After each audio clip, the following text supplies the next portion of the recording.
Prof?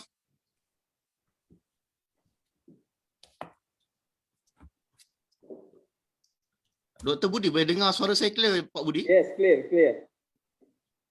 Good. Okey, baik. Assalamualaikum warahmatullahi wabarakatuh. Alhamdulillah. Allahumma salli ala Muhammad wa ala alihi wa sahbihi wa barakasallam amma ba'd.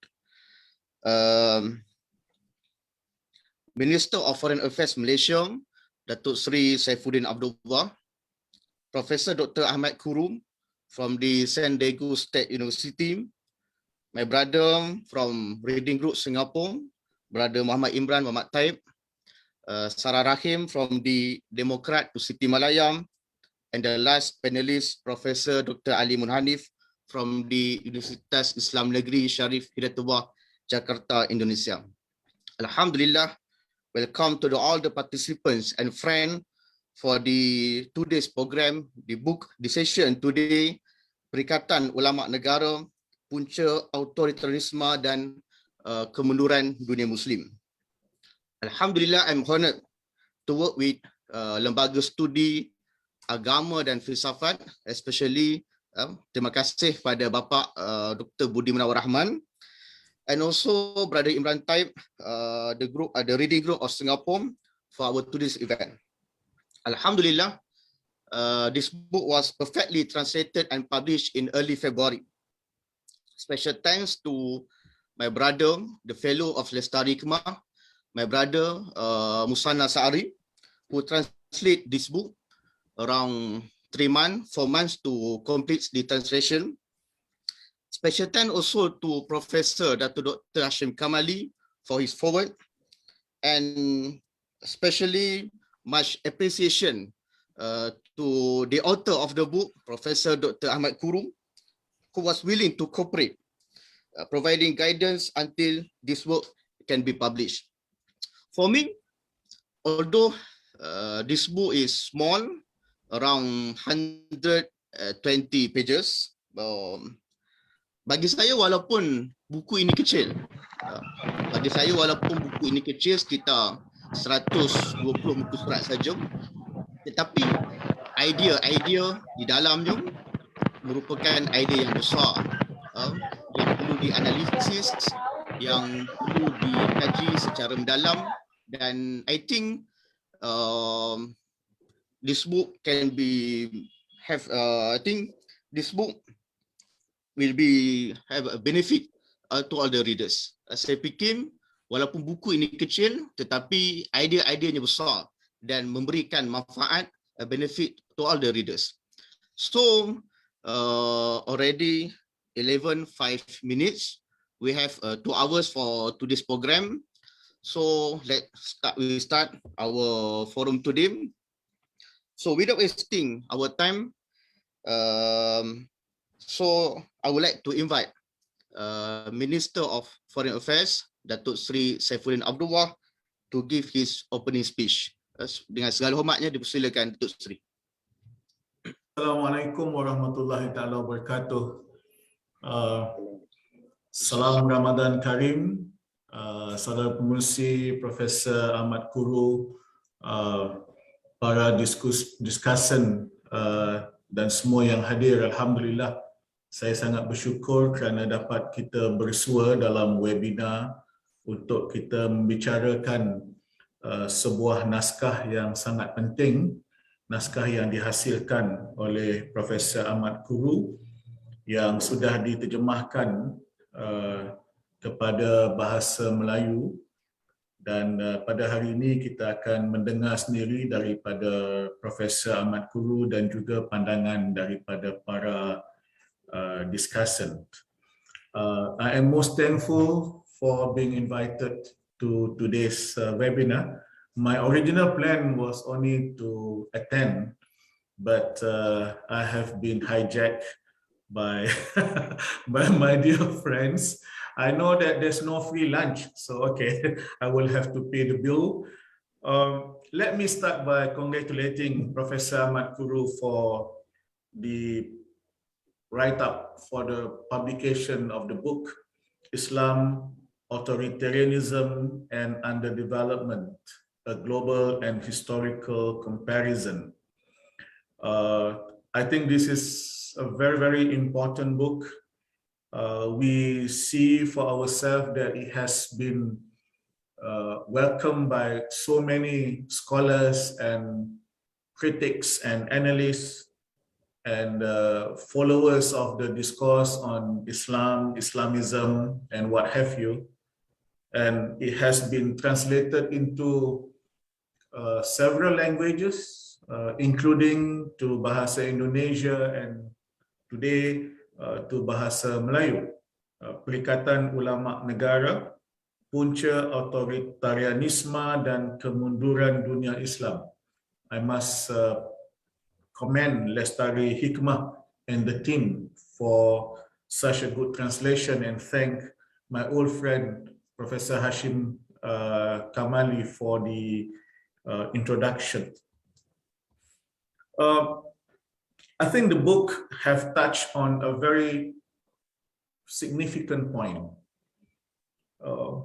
Why do Muslim majority countries experience low levels of social and economic development when you compare it with the non-majority Muslim countries? Why Muslim majority countries face economic backwardness?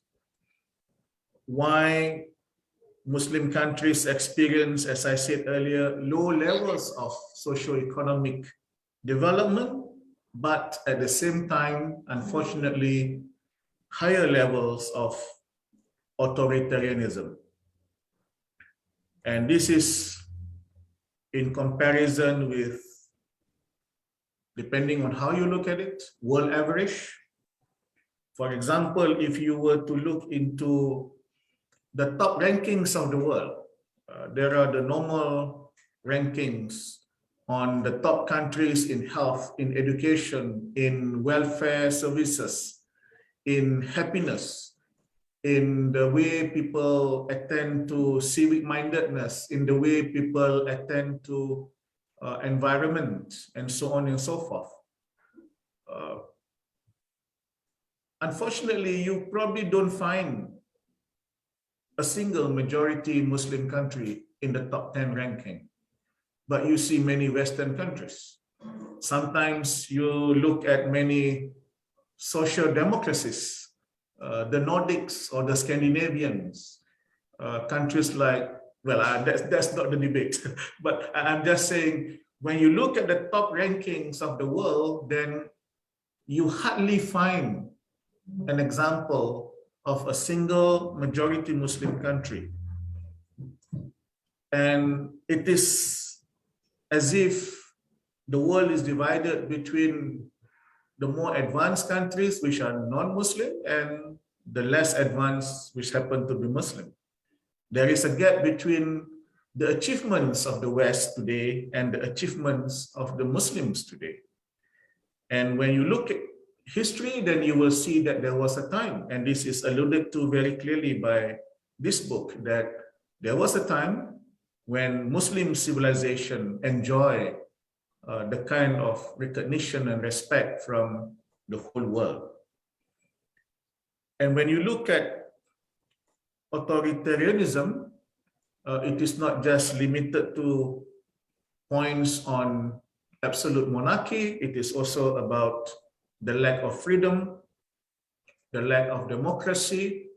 I take into consideration that there are many ways people look at democracy. Esposito, for example, would allow different ways of practicing democracy, but there is a common denominator that there is certain levels of democracy that one needs to practice. Otherwise, you may be called an illiberal democracy or quasi-democracy. So we know what we are talking about. We are not debating democracy here, but we are looking at why is it? I think this is the premise of Professor Kuru's book.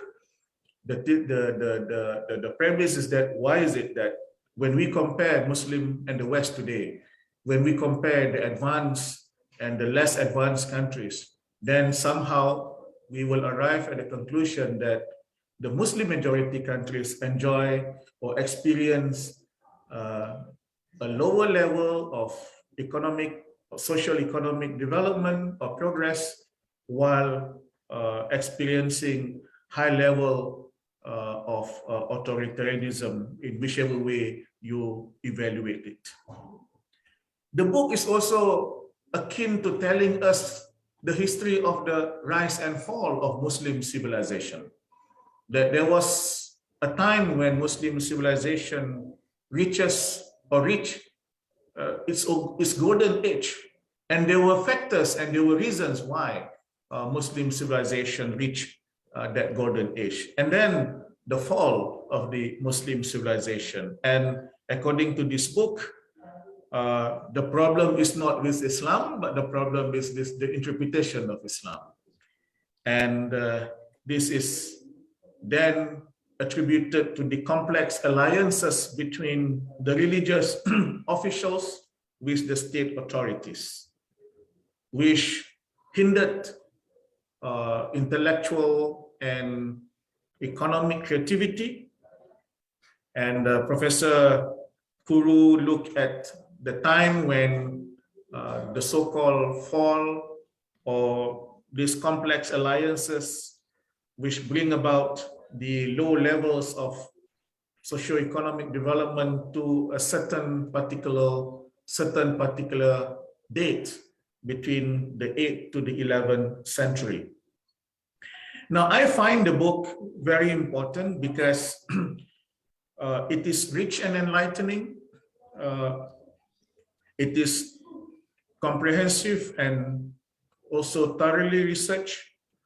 The argument is very sound and very well analyzed. And to me, as a reader, it motivates me to ask the hard questions that are required for us to, on the one hand, uphold the practice of Islam for the betterment of the Ummah, and on the other hand, how do we engage the non-Muslims, or the rest of the world, inhabitants, the world citizens. So I think this book motivates you to think, or at least on my part, motivates me to think as to what are the questions, what are the hard questions that need to be asked, what are the difficult slopes that you have to undergo in order to look at the root causes of the problems that we are faced in today, and how do we go about moving forward for the betterment of the Ummah, but not just for the betterment of the Ummah, but for the whole world citizen, because we all believe that Islam is we are supposed to be the Khalifah on earth. We are supposed to be the mercy. Islam is rahmatan lil alamin. So it is not just talking about Islam and the Ummah, but it is about the role of the Muslim in the whole world. It is very pertinent that the book look at the root causes. I remember that, and I take this as important because we have tried in the past looking at various areas. For example, in 1977, there was the famous, there was a very important Mecca conference on Islamic education. Faruqi and friends, people from IIT and outside IIT converged in Mecca for the conference. And we identify the malaise of the Ummah, and that was education. And we tried to find ways. And there, at that time, we talked about Islamization of knowledge. And from Mecca conference and through the IIT connection, 2 international Islamic universities were established, one in Kuala Lumpur and one in Pakistan. And thereafter, a few more new version of Islamic universities were established in some part of the world. Yes, very useful, but that's only one part of the problem. There are the other parts of the problem, and this is why I think this book is addressing that there is a bigger problem.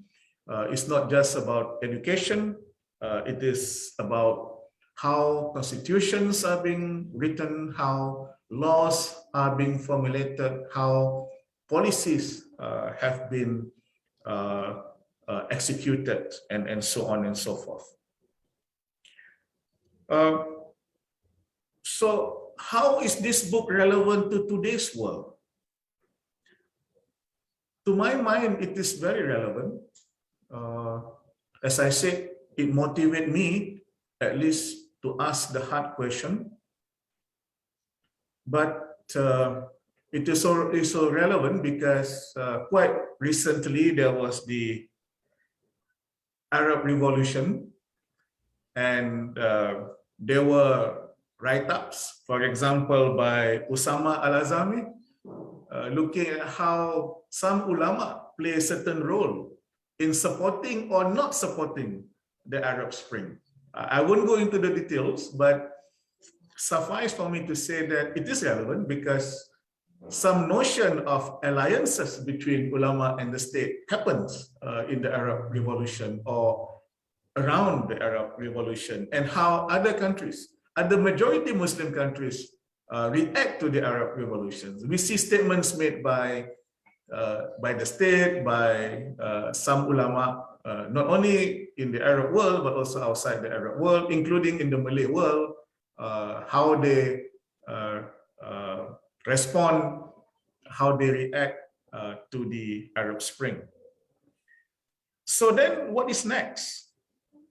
Well, to me, if I can borrow the title of the book by our good friend Mustafa Akyol, we need to really go into serious work of reopening of the Muslim mind. We need a fresh interpretation of Islam. We need some kind of paradigm change from simply accepting what things are in front of us. And sometimes this is a huge challenge. I can only speak on behalf of what is happening in Malaysia. Just take, for example, the decay of the system in Malaysia. For some people, it is not a problem.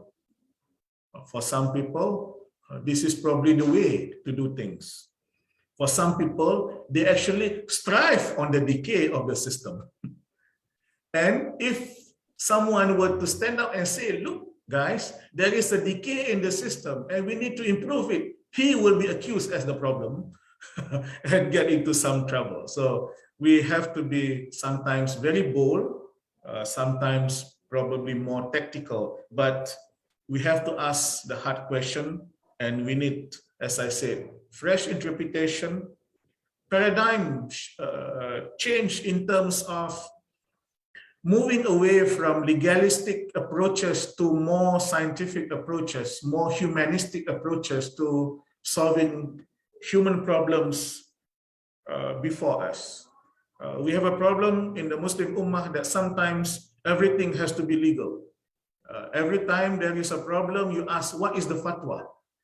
I'm not saying fatwa is not important, but surely they are more than just fatwas.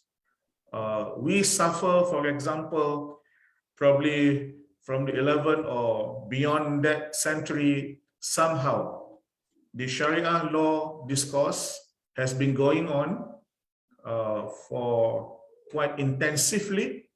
I'm not saying whether the discourse is good or bad, that's another story, but there are lots of discourses on Islamic Sharia and Islamic law, but very little discourses on political science, on economics, on sociology, on mental health, for example. I mean, in psychology, besides Malik Badri, you find it very difficult to find even a solid, sound Muslim psychologist that we can refer to.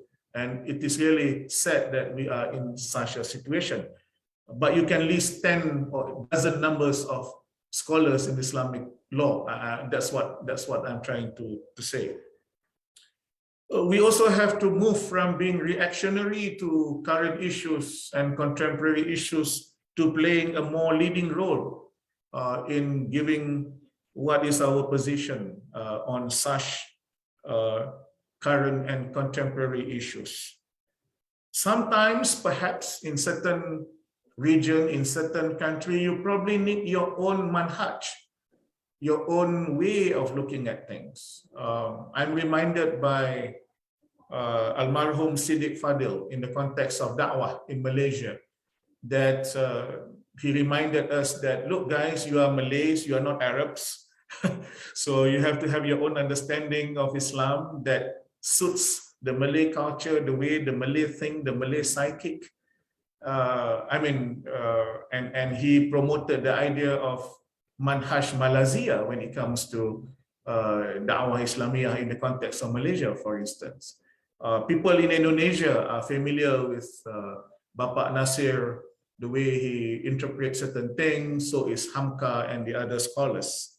So sometimes we need to have our own interpretation of things, not because we want to be different, but we want to ensure that Islam that we practice is really practical, is really what that people can understand, people can relate to.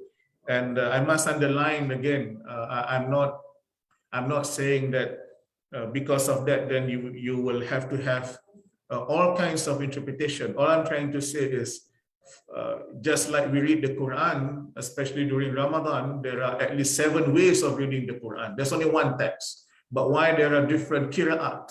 Why there are different ways of reading? Because Islam recognizes that different people from different culture pronounce fa differently, probably.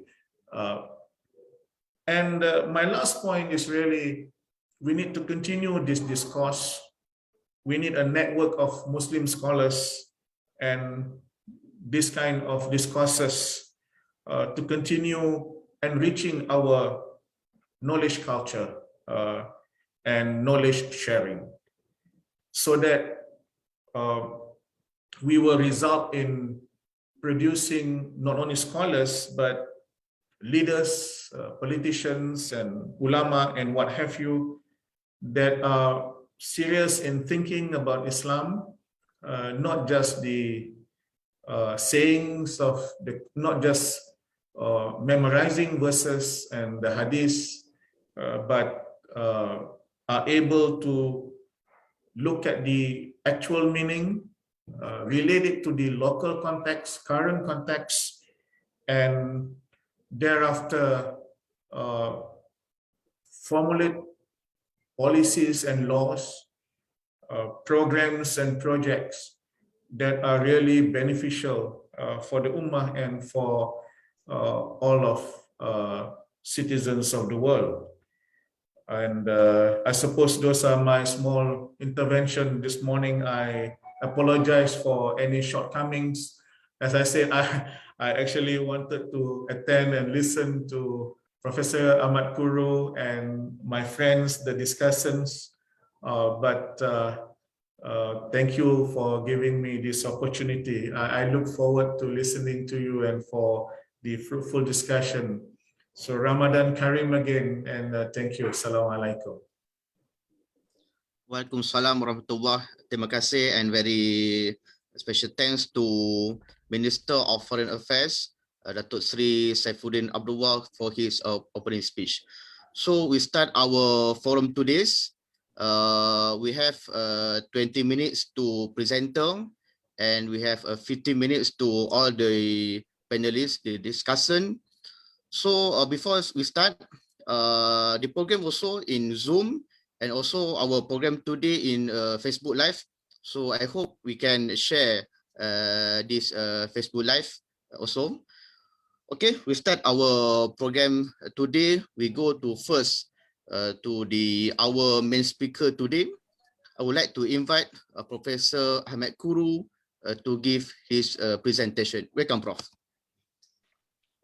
Assalamualaikum. Bismillahirrahmanirrahim. Waalaikumsalam. Ramazan Kareem. And thank you, Rashidi, for organizing this event. And also, of course, organizing the translation of the book. I'm thankful to the translator, Musanna, for his very good work. And also to Professor Kamali for his introduction to the book. And I've been inspired by Minister Saifuddin Abdullah's opening remarks. I'm grateful for his kind words. And I think Malaysia is really lucky and blessed by having such an intellectual foreign minister following the debates so closely. And even the short speech he gives is really insightful to write on it, to discuss on it. And I agree with him that we really need Muslim networks to deal with our problems and analyze and to find two solutions. So today I will have a PowerPoint presentation, and then I'm looking forward to the discussions of the three very important discussants. So if you allow me to share my PowerPoint, hopefully you see it now. So this is the book we are discussing, just published 2 months ago, and in English, the Ulema State Alliance, A Cause of Authoritarianism and Underdevelopment in the Muslim World. And let me explain and clarify that this is not the translation of my entire book, Islam, Authoritarianism and Underdevelopment, which has been translated, alhamdulillah, by now. So Arabic, Persian, Indonesian, and in Ramadan, the Bosnian translation is coming, and Urdu, French, and Somali, and Bengali, and others are coming, inshallah, in upcoming years. But the book we are discussing now is not that whole volume. The whole volume, inshallah, will be translated to Malay soon by Islamic Renaissance Front, the print version, and today just the audio version also released in English. What we are going to discuss with the Lestari Hikmah translation of two very important writings related to the book. One, it's about historical dimension, comparing Islam and Christianity, particularly Catholicism, regarding their historical relations between religion and state, and how this help us understand today the contemporary world. And another translation is my Ulema State Alliance report, which summarized my main book, but also went beyond the book by adding new data on rentierism, oil revenue, by a new table of 50 Muslim majority countries. So therefore, Lestari Hikmah translate into Malay the article and the report with my new preface, with the introduction of Professor Kamali. It became the book we are discussing today. Now, let me summarize what the main questions and arguments are. Minister Saifuddin Abdullah very powerfully explained the question. When we look at the Muslim majority world today, as you see in this map, 50 Muslim majority countries in green color. Although 60% of all countries in the world are electoral democracies, only 14% of Muslim majority countries are electoral democracies. And even these democracies have faced constant authoritarian backlash, as we are seeing now in Tunisia, Burkina Faso, just in the last few months. In addition to that, the Muslim countries, when we compare them with the world averages in terms of socioeconomic criteria, gross national income per capita, literacy rate, schooling, life expectancy, Muslim majority world show lower averages than the world averages. This table and then the problem of authoritarianism both become more puzzling when we know that Muslims were leading the world between 8th and 11th centuries, 400 years, maybe some say 500 years, Muslims had the world's leading scholars, philosophers, mathematicians, optics scholars, as well as having large cities. They taught Europeans how to produce paper, and they were leaders in world civilization. Then what happened? What explained the gap between Muslims' early achievements and contemporary problems, and how Muslims can we solve these problems?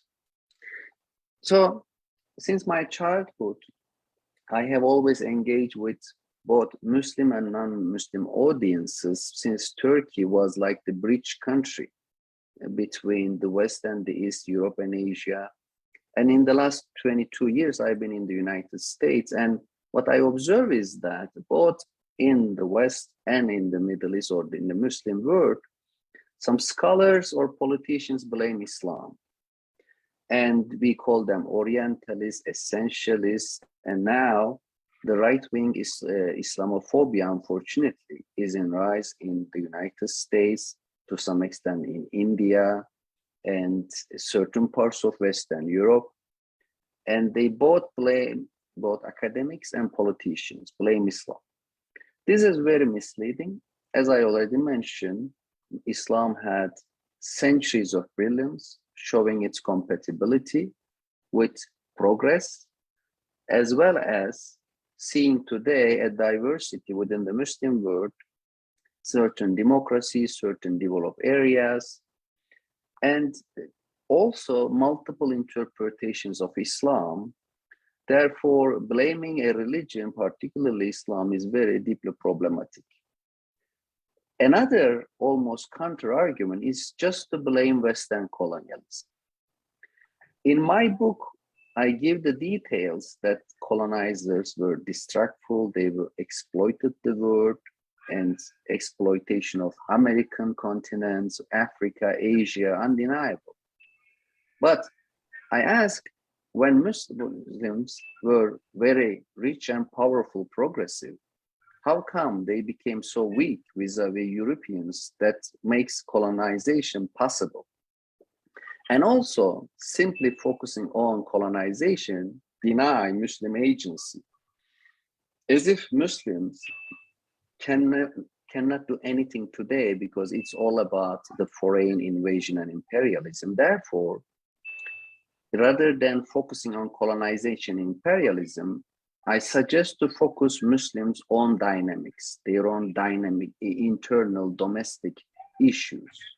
So when we look at early Muslim civilization, that's the beginning of the article, translated into Malay, how Muslims were superior to Western Christians in terms of having a dynamic class of philosophy and natural sciences,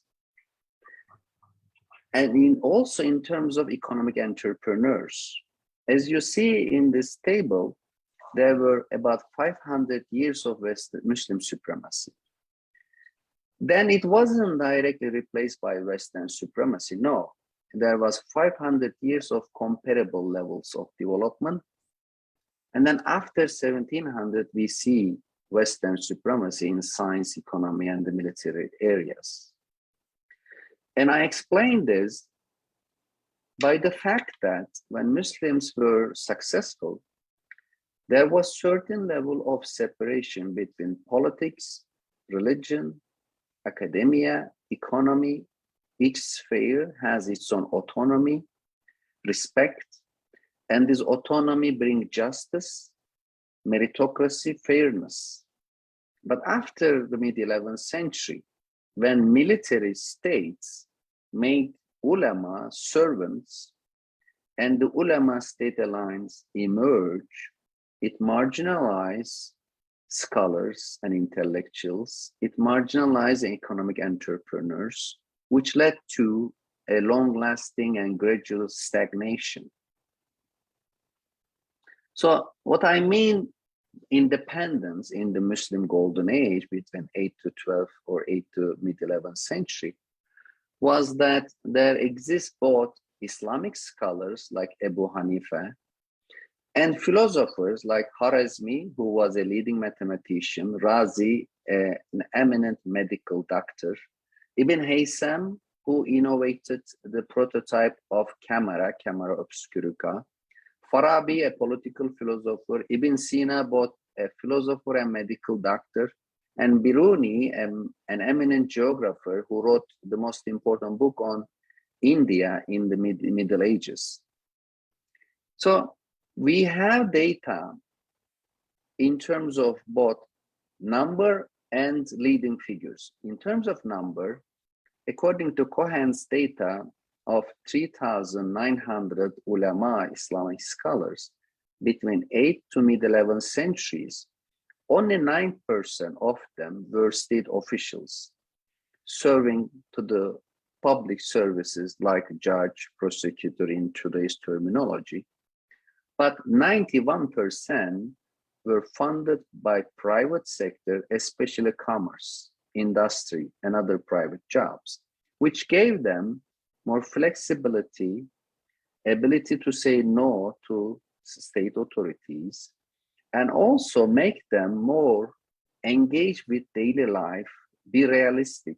Because when ulama themselves do commerce, they know the trade rules and the interests of the people rather than being an isolated class. And it was Christians who had a clergy like the Catholic Church with celibacy, with a different class than the layman. It wasn't Muslims having this clergy layman dichotomy, but it was the Christians at that time. That's why Christians between 8th to 12th century were backward. They had the clergy-state alliance.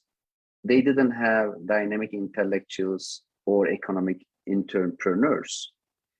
And an example of this Muslim ulama's independence was Abu Hanifa, who refused to be judged, therefore put in prison by the Abbasi Caliph, then poisoned to death. But also Imam Shafi, Imam Malik, Ahmed bin Hanbal, all of them refused to be state servants. But things changed in the mid-11th century, as this map of 11th century shows us. The Middle East mostly was at that time dominated by Shia dynasties like Fatimids in North Africa and Egypt, Karmatis in Arabian Peninsula and Bahrain, Hamdanis in Syria, Buyuts in Iraq and Baghdad itself. And that created a Sunni reaction, which had multiple components. One was the ideological factor that the Abbasi caliphs in Baghdad in the 11th century wanted to regain their power from the Shia dynasties. And they declared a creed referred to Abbasi Caliph Qadiri Creed, which defined not only certain Shia, but also rationalist thinkers, Mu'tazilis, as apostates in order to establish a Sunni orthodoxy. And there was also an economic transformation because of the economic crisis. First Abbasis, then Buyuts, then Seljuks developed this semi-feudal iqta system of land revenue distribution. Instead of the old monetary market economy, now Muslims had a state-centric economy. And with the coming of the Seljuks from Central Asia, political system became militaristic, based on military conquests and military states. This structural change were complemented by agency, Abbasi caliphs, Seljuk sultans, Nizamul Mulk as the Grand Vizier, and Ghazali as a very complex figure, very influential genius, as an eminent production of the Nizamiya madrasas, and in his early life, an eminent teacher also of the Nizamiya madrasas. And the Nizamiya madrasas provide state patronage of the ulama, making the ulama state alliance possible, Meanwhile, the military state with this semi-feudal economic system of iqta, they marginalize independent scholars and merchants, which led a long-lasting and gradual stagnation in Central Asia, Iran and Iraq. Meanwhile, the foreign attacks happen. Crusaders from the West and Mongols from the East occupy Muslim lands, and their occupations took about 200 years. And unintentionally, Mongols, Crusaders, and Timurids make Muslims look help from military heroes. Because when you see massacres and killings, you no longer seek art and science and music and civilization. No, you need a military hero to protect you, to make your survival possible. And the military hero came in the form of Saladin, who defeated the Crusaders and regained Jerusalem. Saladin established a military dynasty which gave birth to Mamluks, who stopped the Mongols, became heroes, and then ruled Egypt and most of today's Middle East as a military oligarchy for centuries. And under Mamluks, Muslims became more inward-looking, less scientific, less open to Greek and Sasani sciences. And at the time, an eminent scholar, Ibn Taymiyyah, who inspired today's Wahhabism and Salafism to a certain extent, interpret an important phrase in the Quran, ulul amr. Among you, those who have authority, ulul amr minkum. So asking Muslims to obey those who have authority. So Ibn Taymiyyah say those who have authority are ulama and the umara. So the alims or the Islamic scholars and state authorities. So although the verse does not refer to either ulama or the state, Ibn Taymiyyah and others interpret in a way that it commands Muslims to obey ulama state alliance. So at that time, Muslims still produced eminent scholars like Ibn Rushd, Ibn Khaldun, but these scholars were mostly neglected, sometimes attacked, sometimes ignored. And important Egyptian trade network, Kerime merchants, were also neglected under this military rule. So to fast forward, in the 16th, 17th, 18th centuries, Muslims established three empires, Ottoman, Mughal, Safavid, which showed that they recover after Crusaders and Mongols. But Muslims under these three empires never fully recover scientifically, even economically. Because when the Western countries from 1500 to 1800 used three important instruments for multiple revolutions like Renaissance, printing revolution, scientific revolution, and Enlightenment, they use gunpowder, nautical compass, and printing press. Out of three, the Muslim empires only used gunpowder because they had a military focus. They did not have any intellectual focus. The printing press didn't come to Muslim lands for about 300 years. And it had a very negative results.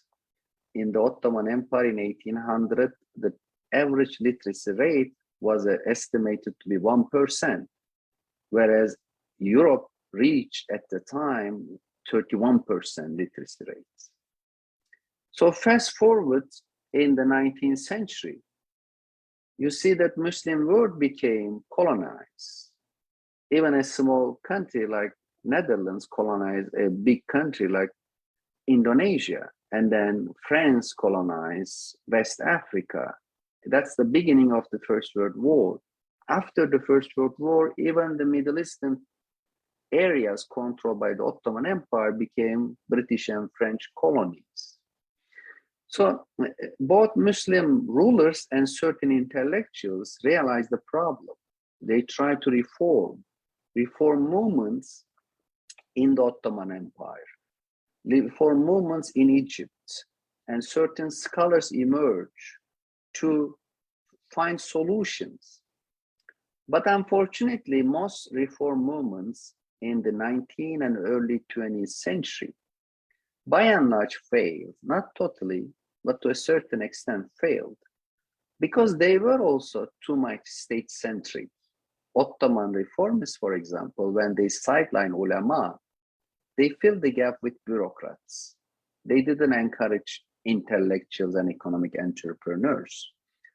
Even the secularist Turkish Republic, established by Mustafa Kemal Atatürk and others in 1923, was still, to some extent, anti-intellectual and very strongly statist.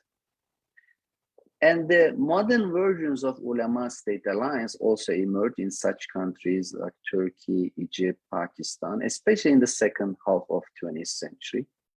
And especially since the Iranian Revolution, we are seeing the socio-political and legal Islamization, bringing ulama, bringing Islamists, bringing Sufi sheikhs back to power and public roles. And instead of reforming ideas, they repeat medieval understanding of politics, medieval understanding of Christian-Muslim relations, medieval understanding of gender inequality, which create the circle of authoritarianism under development in the Muslim lands. And of course, there was an economic dimension. And the economic dimension was oil money. So geologically, Muslims had 60% of world's oil and natural gas reserves. And this oil money turned many Muslim states rentier.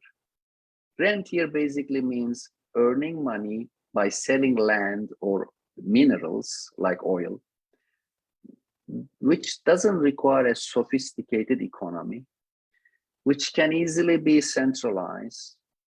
And therefore, the relationship between the government and the people is not based on taxation.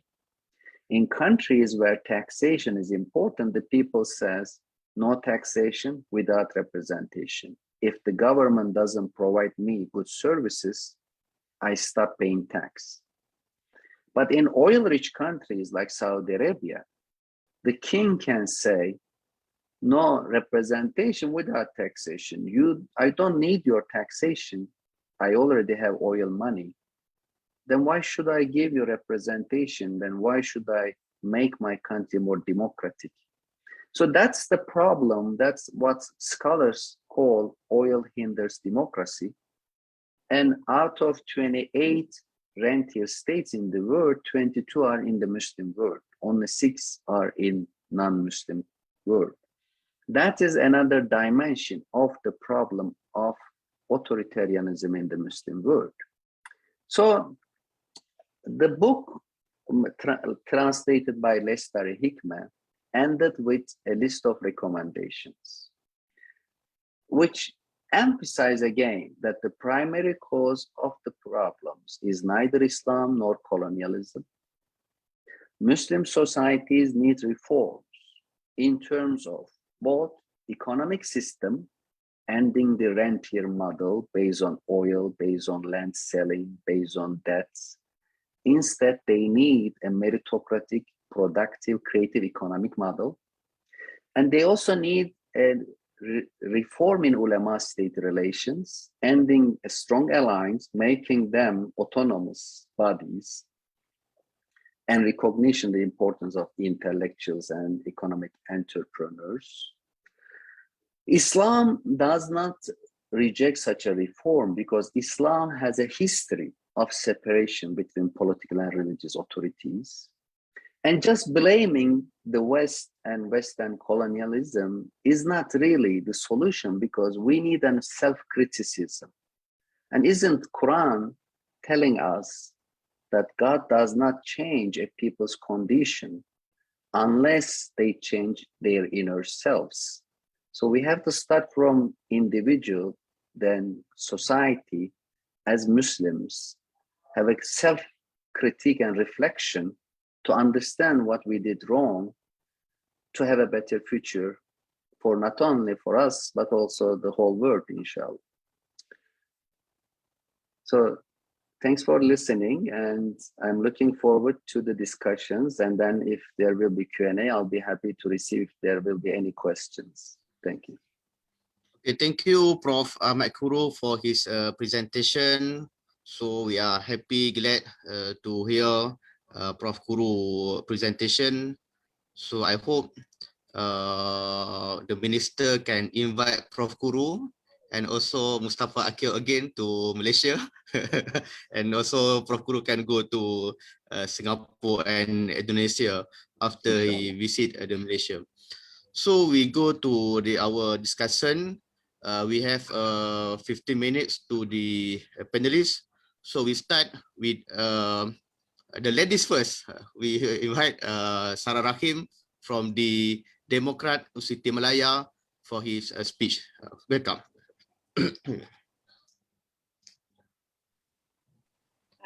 Good afternoon, good night, wherever you guys are, in which part of the country. First of all, I'd like to say my humble gratitude to Lestari Hikmah, Rashidi especially, for inviting me onto their platform representing Democrat perhaps a younger voice for the youth in Malaysia. And I honestly feel quite little sitting here in between the very well-esteemed scholar like Prof. Kuru, Mr. Imran Taib, Dr. Ali Munhanif, and many other. I can't even begin to explain my jittery when I entered the Zoom meeting and I saw like these very well-known faces. But I hope we will be able to have a fruitful conversation today in regards to our topic, the Ulama-State Alliance, a discourse of power separation between religion and the governance system, as well as analyzing its contribution to the backwardness of Islamic country through authoritarian regime. My experience reading the book written by Prof and now translated to Malay by Mutanasari was a very enlightening window, I would say, to peek into the problem. And I think that Prof. Kuru has managed to write a detangling explanation of Ulama-State Alliance in a very concise and clear manner from an easily understandable historical discussion. Though it's compact, it has only like 116 pages, but the book is a very recommended starting points for all types of reader, from a novice beginner to a learning student that intend to begin to explore the question of Islam and secularism and much carefully treaded questions even among the youth in Malaysia. While I have to admit that I don't possess a deep insight into the study of the topic like my partner speakers have today, but allow me to perhaps speak on a much layman language that is much closer to the heart of the Malaysians as well as the youth especially. The discussion of separating ulama or Islam from the state often considered as a very taboo topic anyone could ever think of touching, even in the most mundane conversations, especially intertwined and complexified by the question of a Malay as an identity, a majority identity in Malaysia, make the questions much more difficult for us to approach. And aside from the relationship between ulama and the state, the relationship between Islam and the identity of a Malay is a huge social factor that in return strengthens the ties between ulama and the state. It is constituted that in the constitution that a Malay must be a person who professes the religion of Islam, habitually speaks the Malay language, and must conform to the Malay customs. And you can see now in the reality today, the essence of the message from the book, the utilizations of religion as a tool for political benefits and vice versa is very much rampant in today's Malaysia landscape. And these two relationships are made even more interesting and much more complex by the fact that Malaysia is a multiracial country with diverse demography of religious background. We have Hinduism, Buddhism, Christianism, and traditional religions practiced by indigenous people. So by this very reality, the separation of religion, any religion at that, from the state is not even a question, it is a need. For Prof. Kuru has mentioned in the very first chapter of the book that when a state affiliate in its system any one religion, it cannot avoid discrimination in laws, finance, and discursive to the groups that do not follow that one religion. It also extends to the followers of the religion that do not practice it in the way the state defined it. And such discrimination is very clear in today's Malaysia. Even on campus, such as my campus, we have dozens of praying rooms for Muslims in each of the residential college. We have to call for azans and prayers for at least 4 to 5 times a day, but almost none for other religion. And they would have to attend their religious routines kilometers away from the campus. It is also clear in another frequent occasions, for example, the holidays given to the Muslim for Eid al-Fitr are usually reasonably long, for at least 3 to 4 days and sometimes even a week. But more than a few instances, actually, when it comes to other religious or cultural celebrations, when it falls, say, on the weekday, on Thursday, they were given only that one single day of holiday. It happened during Deepavali celebration for the Indians a few years back, where the Deepavali fell on Thursday, and they were given one single day of holiday, and they were expected that the students go back to their hometown, out of state, carry out their religious practices, and come back to the campus for classes the very next day. So this is a very clear unfairness and injustice to other religions in Malaysia. And I mentioned the discrimination towards Muslims of different understanding and the interpretation of Islam. For over the last 30 years, the Malaysian authorities' attitude towards the Shia has shifted from one of acceptance to one of rejections and even persecutions in today's Malaysia. A crackdown in 2019 arrested dozens of Shia during their religious gatherings. There's also this perception of fears towards the Shia as suicide bombers or extremists and radicalists and whatnot, when our own religious authority is buddying with Taliban regime in Afghanistan in the last couple of years. So I think the list is endless if we look at what are the effect and the negative effect of this alliance between the ulama and the state in Malaysia. Specifically, the questions of conversion is almost a very dangerous topic for one to embark on. But as a youth myself, I see this as a very, not only concerning, but a very sad reality that I have to witness my friends, the future of this country going through all of these struggles just to practice their religions and practice their rights to their lifestyle. And the indigenous people in our country are at the very bottom of the oppression, where they were given almost nothing. They were taken, actually they were robbed. So I think this was mentioned also in the book, this grabbing of assets from the people and towards the states. So I guess there is a lot more work to do in Malaysia. There's this political factor where religions are utilized as a tool to get votes during the elections.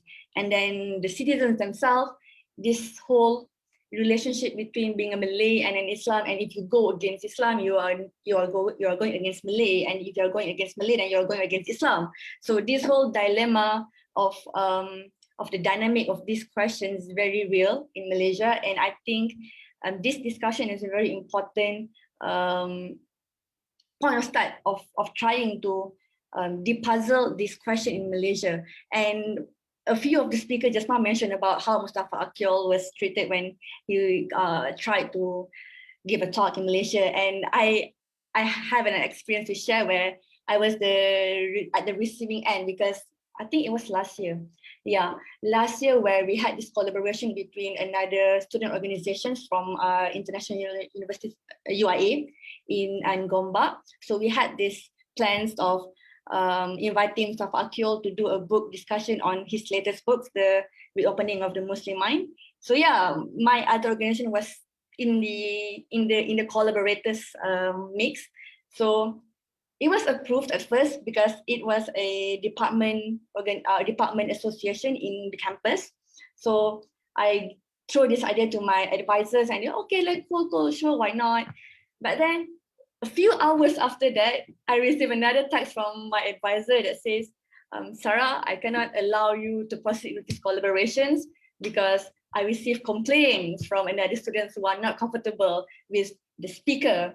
And then there was this whole reasonings of it's not the similar teachings of the local Islam of interpretations. And then some students are uncomfortable with having a Shia speaking onto their platform. So I got into a slight arguments, and then I was pushed to, okay, if you want to go ahead, go to the head of the departments, and I go to the head of the departments and try to get this program to have Mustafa Akyol at least this discussion reach other universities as well.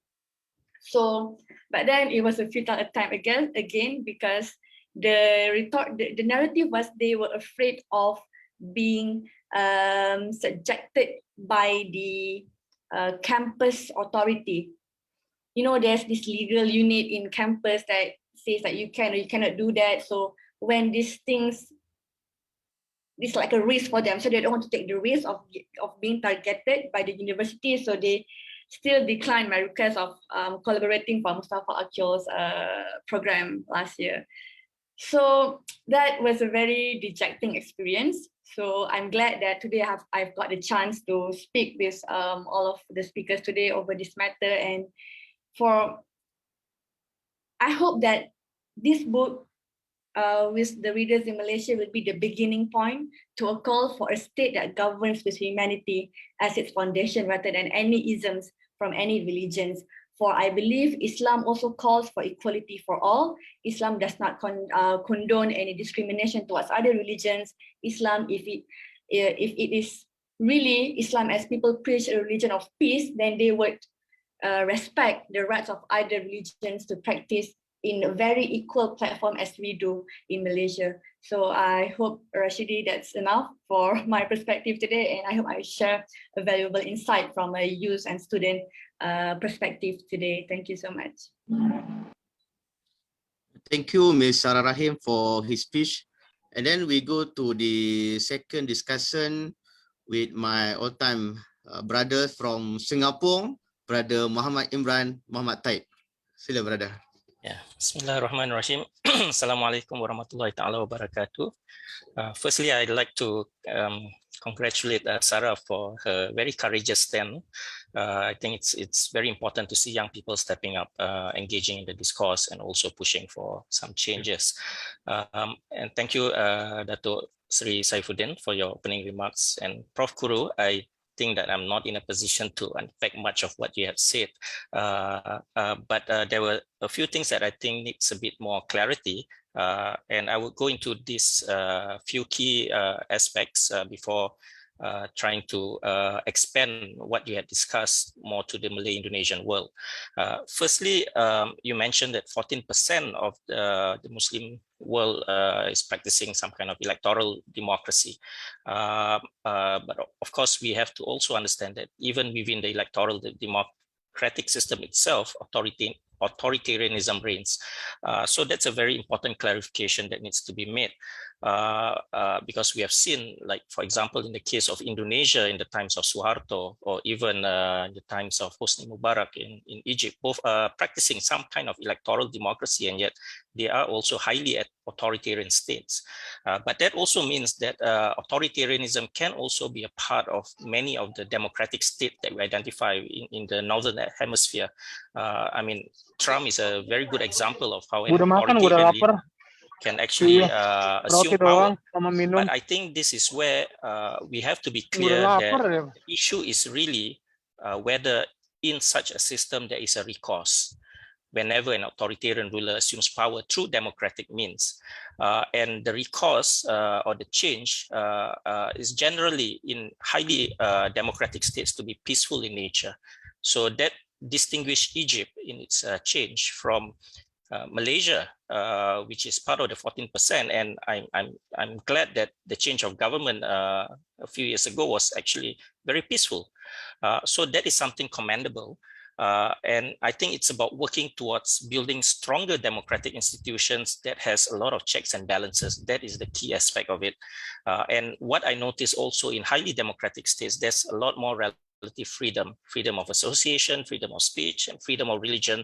And I think that's a very important element that democratic states needs to pay extra attention to.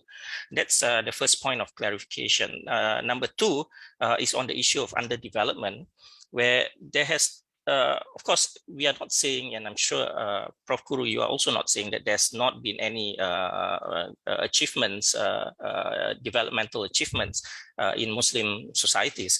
Malaysia is a very good example where in the 80s there was a growth to the point that the OIC and a lot of other Muslim world look to Malaysia as an example of growth and development.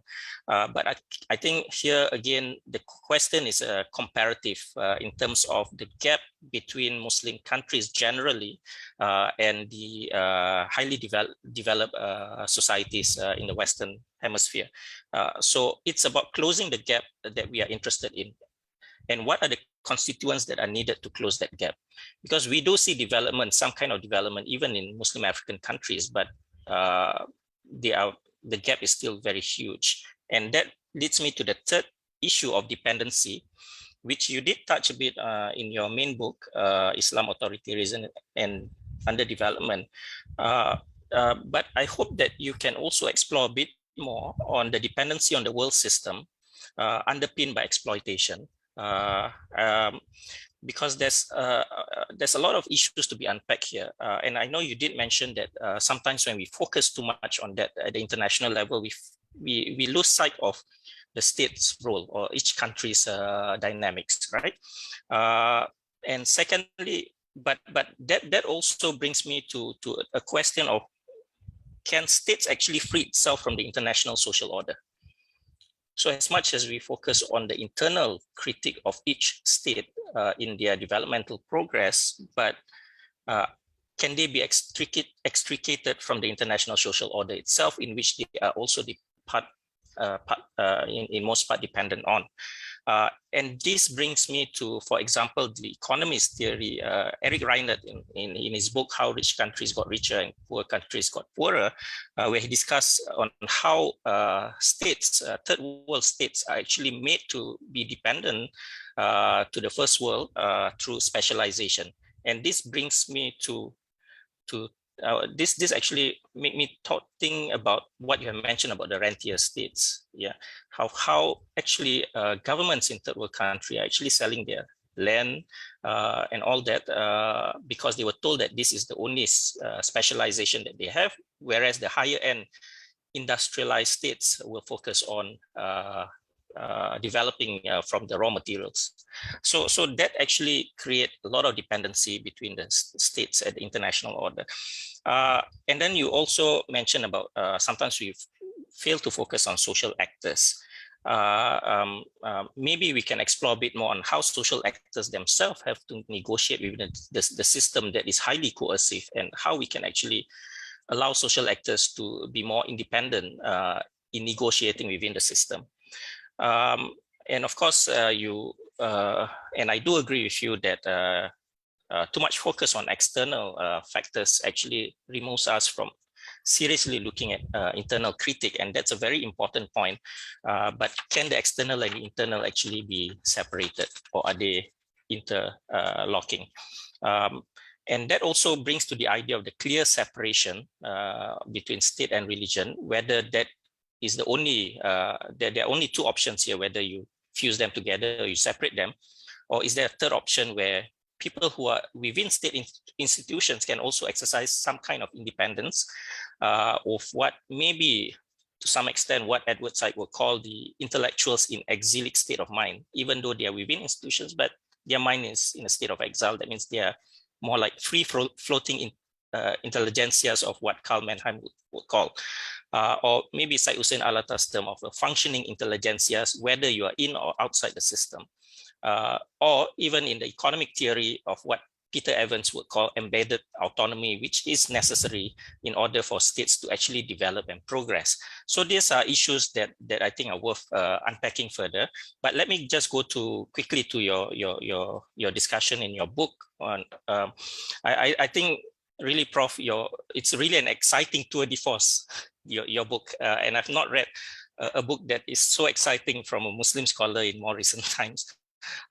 Because actually you gave a sweeping analysis of over a century and a half of Islamic history. And you are making two very important fundamental points. First is that the alliance and fusion of the state and the ulama institution in Islamic history was a product of later developments, particularly from the 11th century onwards, meaning that prior to this, there was already indeed a separation of state and religion, a proto-secular form that maybe scholars like Muhammad Arkun had asserted way earlier. And Arkun had identified the form of secularism as freedom, or it's kind of synonymous to freedom of inquiry and knowledge, not beholden to institutions of power such as the ruling class. In fact, the development of Islamic disciplines itself in the 9th and 10th century, as you discussed, was the result of the ulama class wanting to make religious formulations distinct from pronouncements of the caliphal authority as a way of protecting Islam from political manipulations. Now, it was in this era that the ulama emerged as a distinct class and an institution of religious knowledge that is separate from the ruling class.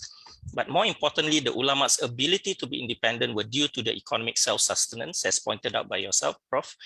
And being an alim is not a profession, but actually a mastery of the sciences, which is the opposite now.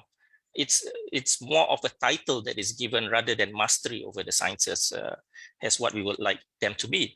And the ulama of the early period were not just religious teachers and jurists, but they also engaged in economic activities such as trade and craftsmanship that allowed them not to rely on the state.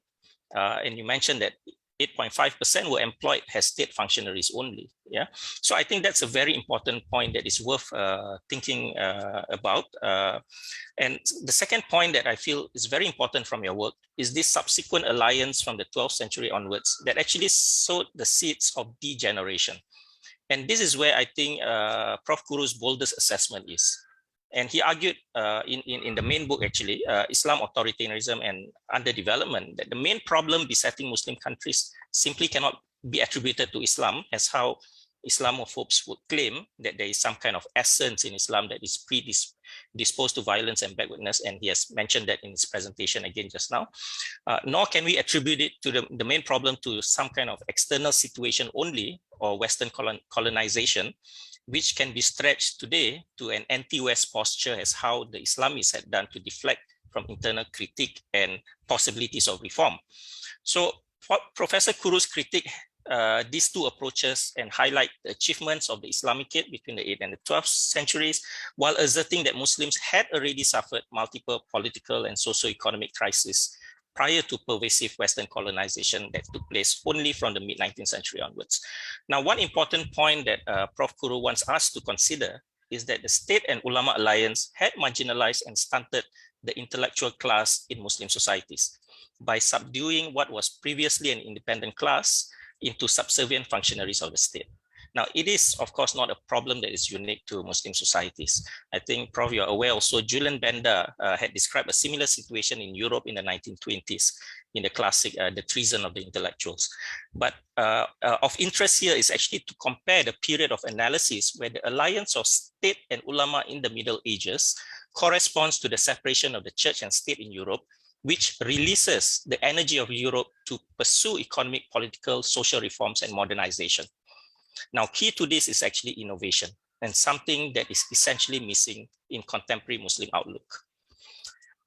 Now, having provided these two key aspects of Prof. Kuru's main ideas, I hope I had done justice to it, Prof. I want to extend this argument now to the Malay-Indonesian context. Yeah? Now, if you look at the conversion of the Malay world, the first Muslim kingdom emerged rather late in Muslim history. Or what I would call the post-formative period of Muslim history. This was the Kingdom of Pasai in 1267. Now, Malacca subsequently converted only around 1409. So two things can be observed. Number one, the period actually corresponds to the solidification of Muslim orthodoxy as a result of state-ulama alliance mentioned in Prof. Kuru's work. So the conversion of the states here in this part of the world is the post-development after the alliance already took place, right? And orthodoxy has been strengthened. And secondly, while Muslim presence in this part of the world can be found as early as the 9th century, the Muslim conversion of Pasai, as narrated in the classic text, Hikayat Raja-Raja Pasai, was tied to an alliance of feudal power of the king with the growing influence of Muslim traders coming from across the Indian Ocean trade route. Now, this appropriation of Islam by the feudal class could be seen in classical Malay court texts, where, for example, in Hikayat Raja Pasai, Raja Merah Sulu's conversion, for example, was by way of magical dream, meeting the Prophet Muhammad, peace be upon him, who told him to meet an Arab Makhdum, upon which he then was magically circumcised, an act to denote a symbolic affiliation with the Muslims. And similarly, in the conversion of Malacca, also the first laws that enacted were not with regards to the Sharia or God's law above all, but rather the absolute power of the ruler over the subjects. So there's clearly ideological conversions that is going on, and that has actually fused feudal values with Islam has practiced from the Sultanate. Now, I would say that this is what complicates the situation in the Malay political development, where one is confronted with both aspects. One is a feudal psychology, that's what Professor Saifuddin Abdullah has mentioned, which is inherited from the past, and which is a certain type of Islam that was promoted by the feudal class, such as an Islam that is predisposed to obedience to authority, otherworldly concerns with little regard for the socio-political arena, focus on personal salvation, not on socio-economic conditions, etc., and a continuation of what I would call the crisis of Sunni political thought that became strong only after the emergence of fundamentalist movements that fused anti-colonialism with the cry for an Islamic state, has seen in Malaysia with the Parti Islam Malaysia, PAS, and in Indonesia at one time with Masyumi. Now, I'm not saying that these movements have rejected the modern democratic path. In fact, they did embrace the democratic path. And part of the problem is that the authoritarianism of the secular elites who actually utilize anti-democratic means to undermine these movements for their own political advantages. But the crisis of Sunni political thought that I mentioned here lies in the movements, let's call this Islamist, the movement's inability to imagine an Islam where the state is separated from religion, or what we would call secularism today. Now, the late Indonesian thinker, Nurhalis Majid, or Cak Nur we call him, was therefore right in his early assessment for the need for what he called secularisasi, or secularization, as a means of detaching Muslims from the obsession of establishing an Islamic state so that they can start focusing on developmental issues.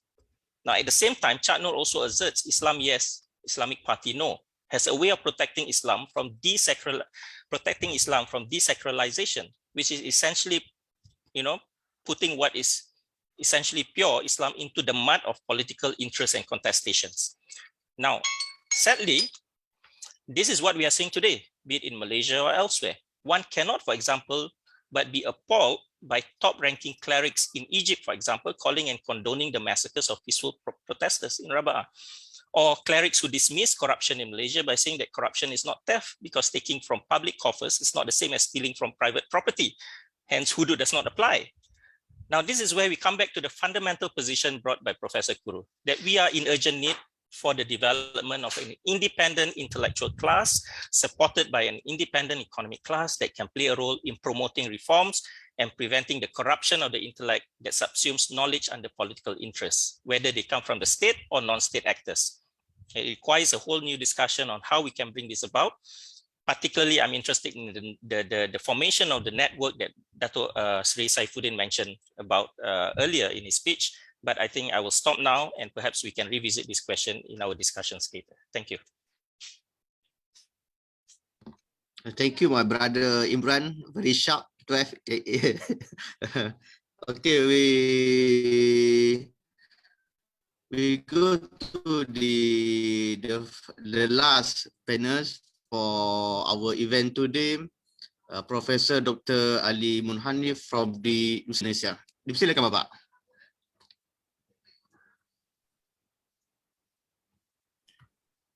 Thank you very much for giving me time, Pak Rashidi. I feel privileged to participate in this forum today, especially with regard to give some sharings on the way how the Muslim would pursuing right now, based on the Professor Kuru book on authoritarianism and development in the Muslim world. And today, I think this is like a second or third occasions that I met Prof. Kuru dealing with this kind of topic. And I think again and again, very much appreciated. Thank you also to His Excellency Pak Saifuddin Abdullah for giving us an enlightening introduction this morning on the way how Muslim world or in Malaysia, for example, have faced very serious decay on the way how state system operate for the last 2-3 decades. And of course, Mohamed Imran and Sara Salimi and other audience, thank you very much. I don't have any PowerPoint for this presentation today, but I think I will focus on the way how the problem of state ulama alliance has been so common phenomenon in the Muslim world, especially in the post-colonial Muslim societies.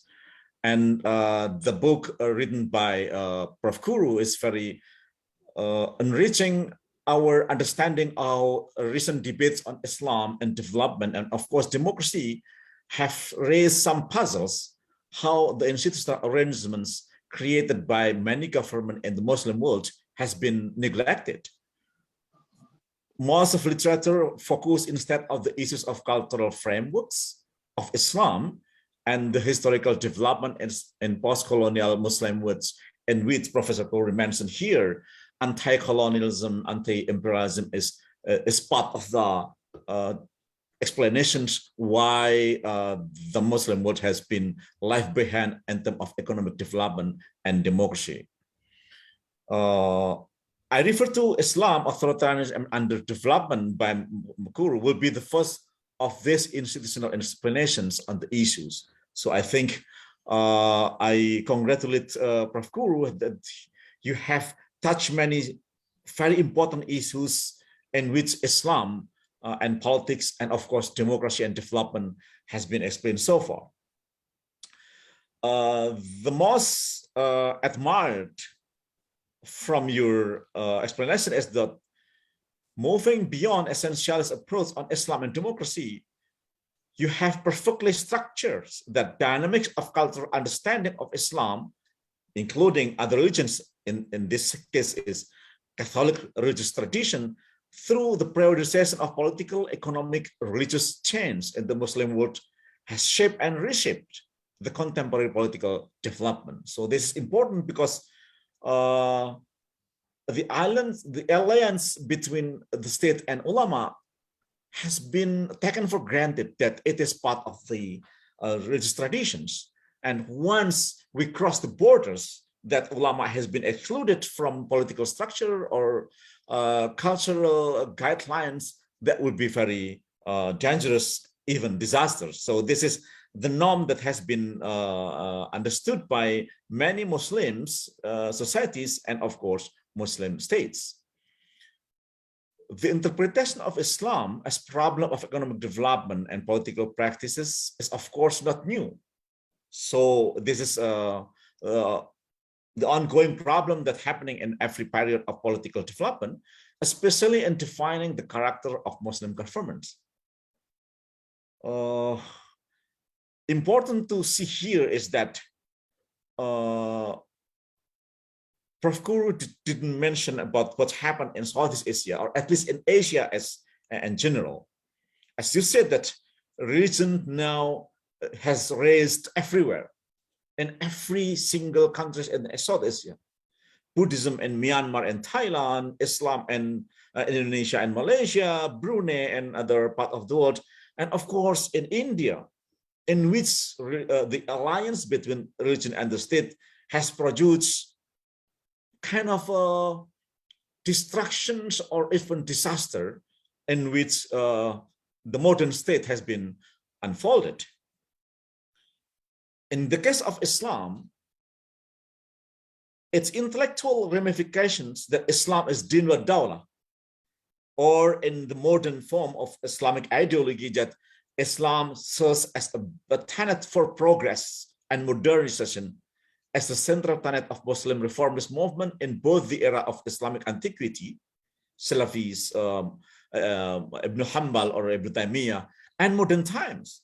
Many modern Islamic movement has been participating in the way how states should be formed or established.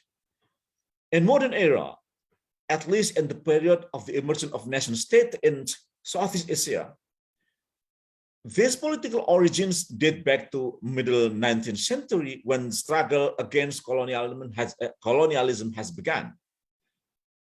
but never before has an Islamic aspiration exposing such institutional push much the current level of social and political support. So if I may refer to Malay and Indonesian experience, where in the early 20th century, we tried to establish nation states, distracting from traditional states under colonialism or other sultanate or kingdom. I see that Malayness or Islamic ideologies become a very important aspiration to establish the states. But again and again, it is based on the ideology of Din wa Dawla, the integration between Din and wa Dawla, and Islam serve as Islamic ideology for progress and modernity. So this is, but more and more, day by day, this kind of aspirations, this kind of interest articulation push very stronger. And now, as you see, many institutions based on the articulation of ulama interests, in which halal, Islamic Sharia, or Islamic legal system has been more and more embedded in modern structure of nation state. This turn to institutional arrangements. I use Professor Kuru's political alliance between the statesmen and the ulama demonstrate that the spread of Islamic alternative in the global era gives signal of the strong demands to bring the state in Muslim world to be more religious, more Islamic. So there is kind of moral or intellectual despair when the backwardness of economy and political development in the Muslim world has been explained, sense of guilty feeling that we have to bring this state into more religious and Islamic become a common phenomenon. So this is my concern that an aspiration that potentially produce a bad consequence, because historically speaking, such alliance between political actors and ulama might hinder economic development and democracy, as Professor Kuru mentions, become an outcome that is unthinkably happening by Muslim reformists during 19th century. So if we refer to, thank you, Pak Imran, to mention Cak Nur or other progressive intellectuals and ulama that we have in 70s or 80s, that the separation between the state and ulama should be based on our concerns of ulama authority. The crucial issue can be summarized that alliance between the state and ulama will have consequence of the problem of state autonomy vis-a-vis of social forces or those people in society that have power not because of its political achievement but because of its traditional authority. We know exactly here that if I may mention some points, that one of the most fundamental characteristics of modern state is a struggle to establish autonomous institutions that function an umbrella for its plural, diverse, and heterogeneous society. So regardless of their regions, belief, ideology, or identity, the state will be autonomous.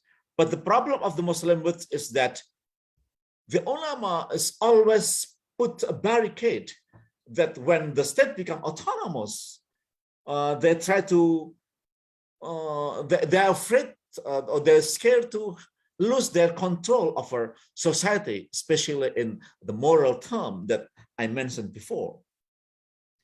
Observing this institutional arrangement of the contemporary Muslim state, we can find how variations of political mobilization based on Islam has been made. I put my argument here, will go around the importance of to highlight the parameters for careful examination of the evolution of Islamist movement. As we know that the transitions from traditional state or colonial state into independent state in the Muslim countries constitute the immersion of Islamic movements, well, together with liberals or communists, leftists, or maybe monarchs, traditional institutions, in dealing with issue of secular politics or autonomous state institution. They are dislodged from the role of traditional actors, including ulama. Here, I think I tried to give highlight to Professor Kuru. Can Muslim societies today dismantle the ideology of Islamic State in which ulama or religious institutions, traditional classes are embedded in the social cultural institution in their societies? So I think what we have to reflect here from Prof. Kuru's thesis is the fact that it is not the ulama and state alliance that become issues, but what kind of ulama that we can produce or shape in dealing with the formation of Islamic state institutions. So here, if I may propose, there's some explanation of political Islam that has been put in structural framework such as a Gellner or a Piscatori or other thing, that understanding of Muslim society under which political Islam manifested should be put in priority. The process of modernization in Muslim society, the way how we pass through the transitions into modern state, but also accommodate the role of ulama in particular way, such as in Malaysia or, well, Indonesia now is going further, I mean, going too far in dealing with this accommodation. But I think many segments of society now become very critical to this development because ulama is everywhere right now. I mean, in economy, in politics, in culture, in many aspects of our life. Well, it reminds me to the story of Farid Ishaq when he see the way how we deal with religious classes or ulama in Muslims. He said this. Well, the problem of me is not because we doubt or we don't believe that religion or religious scholars do something bad. No, we believe that they are sincere. They have integrity to do very good. They are salih, and they are very good persons. But the problem with religion is that those ulama think that religion try to resolve everything, to touch many things in our life. This is the problem. And they cannot share with other authority, including scientists, political scientists, or advisors in the state institution that may contribute many good things to resolve the problem of the modern world. So this is the problem that I think Prof. Kuru, to reflect the many points that what kind of ulama that has produced state ulama alliance become so negative impact to the economic development and of course democracy. Lesson from Malaysia and Indonesia. I think Prof. Kuru has to take seriously the invitation from Pak Saifuddin Abdullah here that come to Indonesia, come to Malaysia, come to Singapore, of course, to see what kind of state strategy to transform their ulama, although it is very hard task, as I may say, because what happened, is that state always try to step back when ulama produce fatwa, and it is correct that His Excellency Pak Saifuddin always, well, many things should be asked, what kind of fatwa that you want to produce by ulama, kind of thing, I mean, the idea become the problem is that ideology of Islamic State, which is invented in the earlier 20th century, become a powerful imagination of state alternative under the respective leadership of Islamic anti-colonial movements in the form of social movements, political movement, including if you refer to the experience of UMNO, the way how UMNO has been formed is not only it is ethnic Malay aspirations, but also traditional ulama institutions. So this is the thing that I think we have to consider.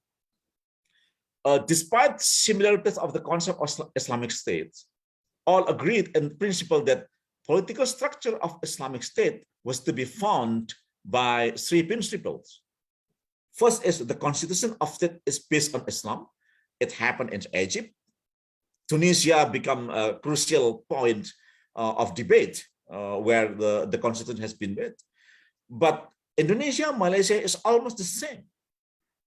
Although explicitly it's not based on Islam in Indonesia by constitution, but still when you try to interpret ketuhanan yang Maha Esa within the five principle Pancasila, it refers to the institutions of ulama.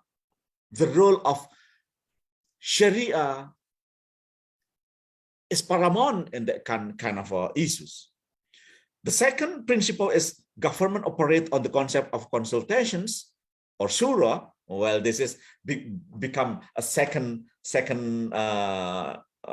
point after the belief in God or Islamic constitution or Quran or Sharia. Shura is agreed upon basic principle for the state constitution, but in practice it is the second level. You can put in the parliament. You can put in in Indonesia is DPR or many level of the regional parliament, but still the way how region become powerful is very clear here. And the third character principle is the government is bound to be teaching of Islam and will of the people. Thereby, the application of Sharia is a central feature of the Islamic State. Although the state is not really the Islamic State, such as Iran or Pakistan or Afghanistan, but still Sharia become the core issues to aspire the legal institutions, executive policies, or even cultural guidelines. So nonetheless, this is my note that specific manners in which this Islamic leader envisions their political agenda have variations, which results in different understanding of how Islamic State will be accomplished. In the sense, the role of states or initial condition of this type of organization create long-term consequences for generating specific outcome of Muslim social transformation. This is what I mean by the ulama that has been transformed into specific class of the Muslim state, modern, relying on the state, not really relying, but the way how the state control the ulama is very important here, not ulama the controlling state. Let's see what happened in Saudi Arabia now. I mean, I really curious to see what Professor Kuru will comment on the political and religious reform in Saudi Arabia right now, which is it's a really giant leap for understanding cultural development in Saudi, which is until a decade ago it is very traditional state, but now it moves into kind of state institutional arrangements. The coalition between ulama and state become productive institutions. Over time, institutional development of the state dealing with religious affairs provide new incentives, ramifications, constraint of mobilization strategies adopted by Islamic actors. So this more and more, ulama become of course, we need like liberal people in dealing with this kind of push to bring in ulama into more limited role in dealing with the political policies. Drawing upon these differences, it can be conceived that the concept of Islamic State is commonly embraced as universal by all Islamic political movements, but it was highly contested both before and after the Cold War. Indonesia, Egypt, Malaysia, even Pakistan have different institutional arrangement to construct the relations between the ulama and the state. So this is I think the point that I have to clarify, that although there is a norm to make alliance between the ulama and the state in every Muslim state because of the way how the state has been formed since its initial period, Islam become anti-colonial symbols during the birth of nationalist ideology in the first 20th century. I think the post-colonial state of Indonesia, and including Malaysia, political regime pursue strategy for incorporating religious aspirations in the state institutions. Over time, state elites consider political alternative for making and maintaining ruling coalition with the religious powers in order to consolidate their power. Periodic coalition. You have another 2 minutes, Prof. Yeah. I think, this is my last point, that, modern states, I think, has different, their capacity to permeate their state societies to implement their policies in according with their political project. Modern, transform, or even secular, some states are able to exhibit logistical techniques necessary to shape, regulate, and educate their citizens, including the ulama, in their social relations, but some others engage within a coercive method in disciplining their societies. Egypt different from Yemen, Yemen different from Saudi Arabia, or even Tunisia different from Indonesia and other. But still, as long as the state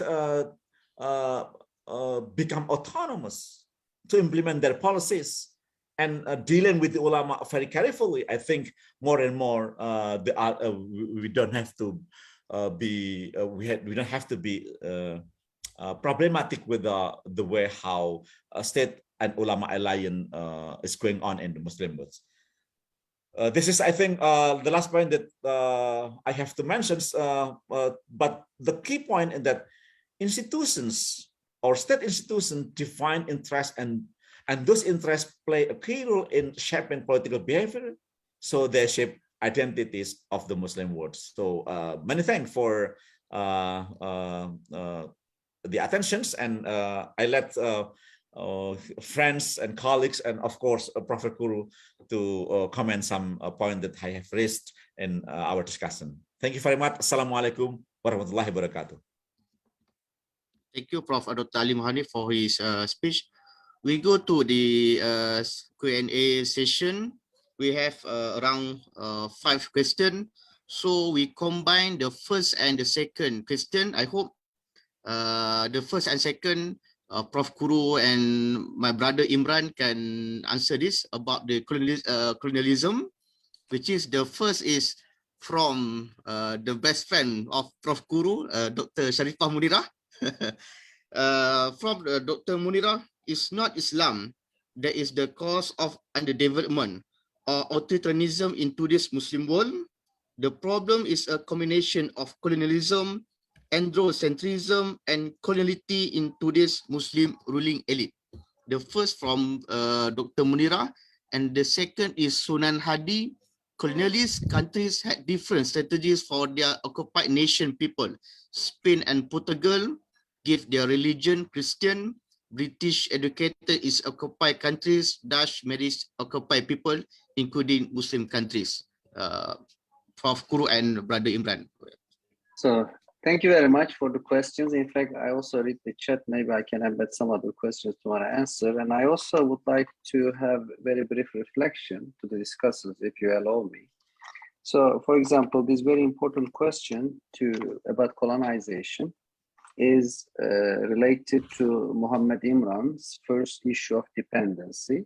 Let me start with thanking all three of the discussants, Sara Salimi, Mohamed Imran, Ali Munhanif. Many thanks for your preparation and critical engagement. I took many notes and I really find them insightful and helpful for my future research. Thank you. So the issue of dependency, as asked in Munira Alatas and Mohamed Imran, is crucial, of course, because when we look at the world as center countries, Western countries, core, Emanuel Wallerstein's world system theory or the dependency theory, and then the periphery countries, most Muslim countries in the periphery. And there is an exploitative relationship. Even in a single country, you can see the rich exploit the poor. And then at the international system, it's similar. But here, I try to reverse the table and question and ask him, why are we in the periphery at first? Because we were not. At the beginning, there were four main civilizations, Muslim, Indian, Chinese, and Eastern Europe. Western Europe was not part of them. But at the end, we find ourselves in the periphery. What are the ways?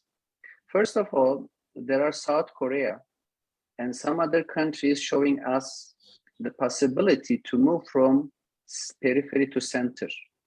And my friend Mohamed Imran, in his very critical engagement, he may refer to Malaysia in 1980s, 1990s as Asian tiger, an important success story that each country needs to analyze itself. In Malaysia, what happened? But if we put Muslim world in a big context and comparative analysis, how come 50 countries, so large number, with 60% of world oil reserves, although with problems, it also provides resources, with a rich history, and also we have moral grounding and very common themes. You see here, Muslim from Turkey, Singapore, United States, Malaysia, Indonesia, we think together, put an energy. So we have to be able to solve problems. We cannot simply see ourselves as poor, exploitative, etc. There is one dimension is material. As we already talked, oil monies make us based on raw materials. And the world system give oil-rich Muslim countries or Turkey's oil poor, but selling its land, Istanbul's lands, etc. Raw materials and land selling, that's short term. Instead, we need economic entrepreneurs that can build like corporations like Apple, Tesla, etc. Why don't we have them? So in my report, translated by Lestari Hikmah and also referred to Sara Salimi, there is an economic problem of government confiscation of revenues. So the Muslim world right now, we need economically make private property maintained. And that's not simply promoting capitalism, etc., but it's really emphasizing the rights of private property. And there is ideational level that we need to abolish blasphemy laws, apostasy laws, maintain freedom of speech, freedom of expression. And that's where we need reforms, and the ulama-state relations need to be reformed. So that's one thing.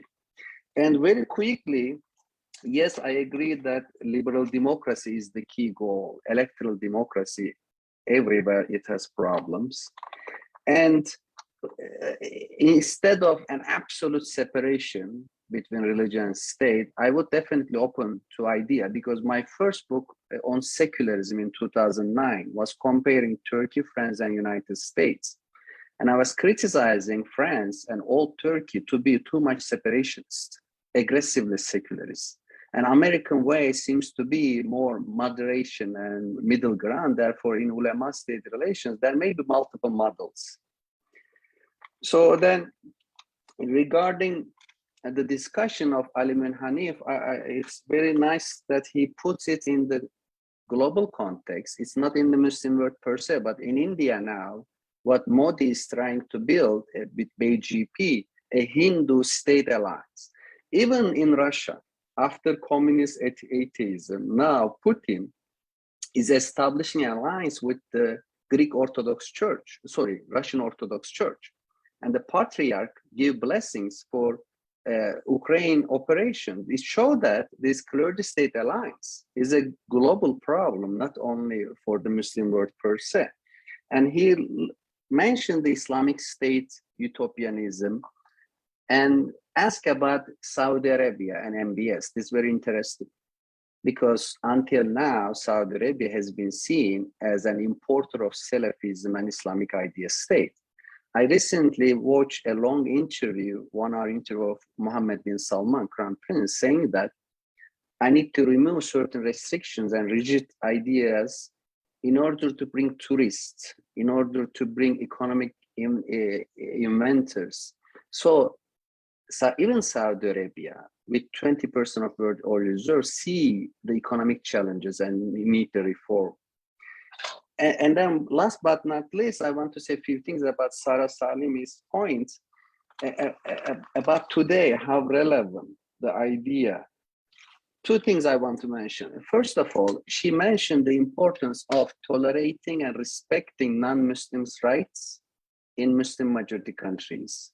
Look, I live in a non-Muslim majority country, United States. Today, maybe 400, 300 millions are living in non-Muslim area because look at India, almost 200 million there. A growing population in Russia, Western Europe, North America. If Muslims respect non-Muslims' rights at home, reciprocity, they can ask the elevation of the rights of Muslims in non-Muslim countries. Otherwise, it's really a kind of hypocrisy that criticize France headscarf ban, criticize American Trump's Muslim visa ban, but don't respect non-Muslims' right at home. Muslims see that dichotomy. If we want to defend Muslims' right in Western Europe and North America, we should respect Hindus, Christians, Jewish right at home. And last thing, referring to Turkey, when I was critical of assertive secularist Kemalists in Turkey, who tried to expel Islam from public sphere in 1960s, 70s, 80s, 90s, 2000, I was bringing example from the United States. At that time, the Kemalists and assertive secularists telling me that don't bring example from Christian countries because Christianity and Islam are very different. There is always separation of church and state in Christianity.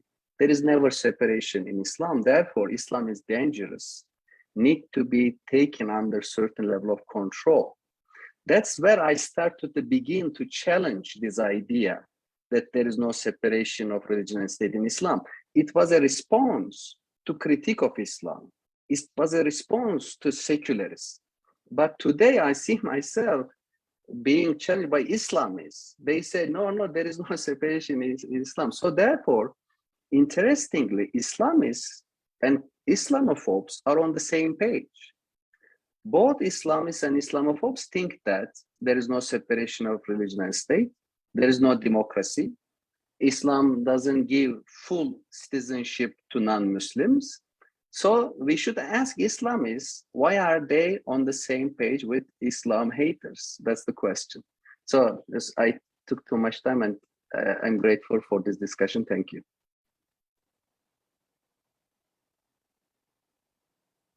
Brother Imran? I think Prof. Kuru has answered the questions, but is there any additional questions? Can you comment for the brother Sunan Hadi and Dr. Munira about the colonialists? Oh, I mean, Prof. Kuru has actually in his book, he has already critiqued or dismissed this idea of that there is some kind of essence within Islam. And I think that's quite clear. So Islam is not the problem, it's not the issue. I think, and he has reiterated just now in his presentation also on that. I think what we are dealing with is actually contestations about what Islam means. And here I want to stretch a bit because Prof. Kuru mentioned about how certain people let's say the Islamophobes would see Islam containing essence of the problem, right? It's inherently violent, inherently uncivilized or backward, ill-treat women and things like that. But the response by some Muslims are equally essentializing. And I think we need to highlight this also as a way of contradiction in the responses itself, by highlighting, for example, that Islam is perfect, Islam is complete. I think that kind of response comes from an anti-colonial struggle that wants to replace Western hegemony with something that they feel will bring back their dignity. But unfortunately, they leverage on an equally essentializing idea about Islam that is equally problematic, because Islam is as good as how, I'm not talking about Islam in a metaphysical sense, I'm talking about in the real world situation. Islam is how the Muslims made it out to be. And therefore we have to be focused on looking at the problems in Muslim societies, as what Prof. Kuru has been emphasizing all along, in the way of how Islam is being interpreted, the ideological dimensions of how this Islam is being understood, and how political actors and movements actually utilize Islam for their own political interests and gains. So that is essentially what we are talking about. And we are not essentially talking about Islam as an entity of faith that individually we may have our own metaphysical ideas on what this Islam is based on our understanding of religion. The second point I want to raise is actually with regards to the issue of separation of state and religion again, and Prof. Kuru has brilliantly point out that this separation is really quite complex. And I would like to refer to, for example, the arguments by Abdullah and Naim, who says that we are not talking about separation of religion and politics, essentially. Because when we talk about politics, really everything is politics. The rise of the price of bread in society is part of politics, right? And if you were to talk about Islam in the valuational sense, Islam promotes, for example, certain values like justice, compassion, equality, and all that, then it's part and parcel of political struggle to ensure a socio-ethical society is being established. So that is part of politics. So you can't really separate religion and politics in that sense. But what Abdullah and Naim proposed is actually to look at the separation of state and religion, not religion and politics.